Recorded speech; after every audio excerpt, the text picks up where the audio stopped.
আসসালামু আলাইকুম। দুপুর 2:30 আজ রবিবার।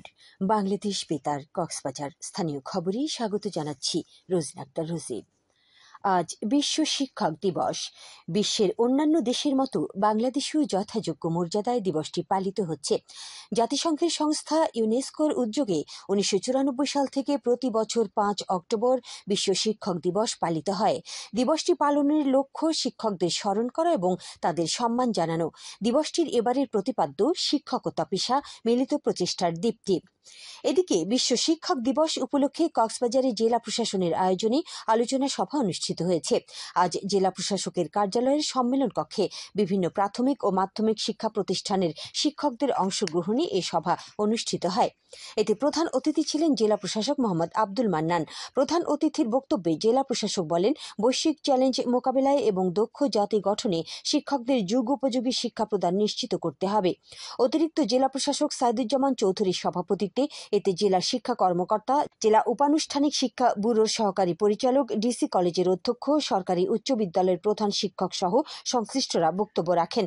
সভায় আধুনিক ও প্রযুক্তিগত শিক্ষা ব্যবস্থা, শিক্ষার্থীদের প্রতিভা অন্বেষণ ও দক্ষতা অর্জনে কারিগরি শিক্ষা প্রদান সহ বিভিন্ন বিষয়ে আলোচনা করা হয়। উখিয়ায় বিশ্ব শিক্ষক দিবস উপলক্ষে উপজেলা প্রশাসন ও উপজেলা মাধ্যমিক শিক্ষা অফিসের আয়োজনে র্যালি ও আলোচনা সভা অনুষ্ঠিত হয়েছে।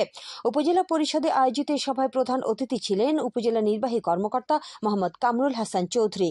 এতে সভাপতিত্ব করেন উপজেলা মাধ্যমিক শিক্ষা অফিসার মোহাম্মদুল্লাহ। এ সময় বিভিন্ন শিক্ষা প্রতিষ্ঠানের অধ্যক্ষ, শিক্ষক ও শিক্ষার্থীরা উপস্থিত ছিলেন। কুতুবদিয়া উপজেলায়ও নানা কর্মসূচির মধ্য দিয়ে বিশ্ব শিক্ষক দিবস পালিত হয়েছে। এদিকে মহেশখালীতে উপজেলা প্রশাসনের আয়োজনে উপজেলা পরিষদ মিলনায়তনে দিবসটি উপলক্ষে আলোচনা সভা অনুষ্ঠিত হয়েছে। এতে প্রধান অতিথি ছিলেন উপজেলা নির্বাহী কর্মকর্তা মোহাম্মদ হেদায়েতুল্লাহ।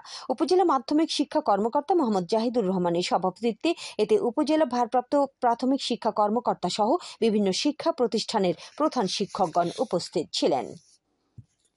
পাহাড়ি টিলা, সমতল ভূমি ও উর্বর মাটির কারণে কক্সবাজারের টেকনাফ উপজেলায় অন্যান্য ফসলের পাশাপাশি সুপারির ব্যাপক ফলন দেখা যায়। পর্যাপ্ত বৃষ্টিপাত ও আর্দ্র আবহাওয়ার কারণে এই অঞ্চল সুপারি চাষের জন্য অত্যন্ত উপযোগী। তুলনামূলক কম পরিচর্যায় পাহাড়ের ঢালু জমি ও বাড়ির আঙিনায় সুপারি চাষ করা যায়। টেকনাফের বহু কৃষক পরিবারের প্রধান আয়ের উৎস এই সুপারি। স্থানীয় বাজার ছাড়াও দেশের বিভিন্ন অঞ্চলে বেশ প্রসিদ্ধ টেকনাফের সুপারি। সেপ্টেম্বর মাস থেকেই বাজারে পাকা সুপারি দেখা যাচ্ছে, ভালো দামও পাচ্ছেন চাষিরা। টেকনাফের উপসহকারী কৃষি কর্মকর্তা মোহাম্মদ শফিউল আলম জানান, উপজেলায় এবছর 1260 হেক্টর জমি চাষ করে প্রায় 30,000 মেট্রিক টন সুপারির ফলন পাওয়া গেছে, যা গত বছরের তুলনায় বেশি। কৃষি অধিদপ্তরের পক্ষ থেকে বাগান মালিকদের প্রয়োজনীয় সহযোগিতা দেওয়া হয়েছে বলেও জানান তিনি।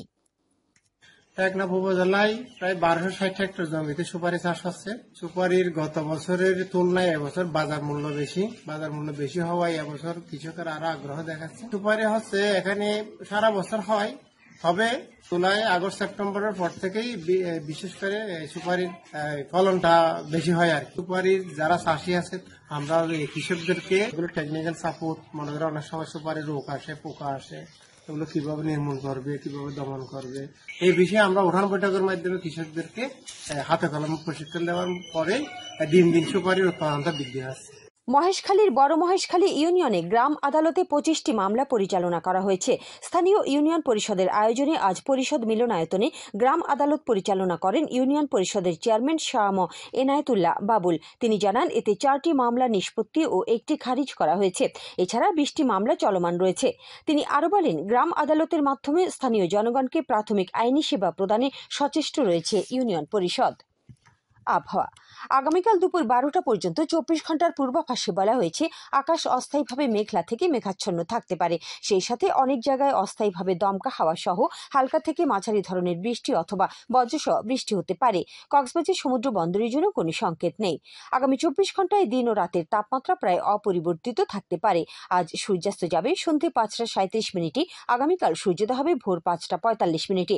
আজকের সর্বনিম্ন তাপমাত্রা ছিল 25.5 ডিগ্রি সেলসিয়াস এবং সর্বোচ্চ তাপমাত্রা ছিল 32.7 ডিগ্রি সেলসিয়াস। এখন জানিয়ে দিচ্ছি বাঁকখালী নদীর মোহনা ও সংলগ্ন এলাকার সামুদ্রিক জোয়ার ভাটার সময়সূচি।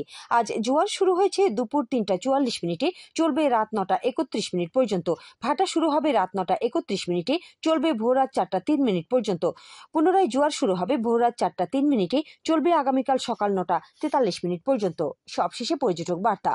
পর্যটন নগরী কক্সবাজারে আগত ভ্রমণ পিয়াসুদের সাগরের পানিতে নামার পূর্বে সাবধানতা অবলম্বন করার জন্য অনুরোধ করা হচ্ছে। ভাটার সময় স্রোতের সাগরমুখী টান প্রবল হওয়ায় সাগরের গভীরে ভেসে যাওয়া এমনকি প্রাণহানির আশঙ্কা থাকে। সেই সাথে পর্যটকদের স্বাস্থ্যবিধি মেনে চলার পরামর্শ দেওয়া হচ্ছে। খবর শেষ হলো। আমাদের পরবর্তী খবর প্রচারিত হবে আজ বিকেল 4টা 30 মিনিটে ইংরেজিতে।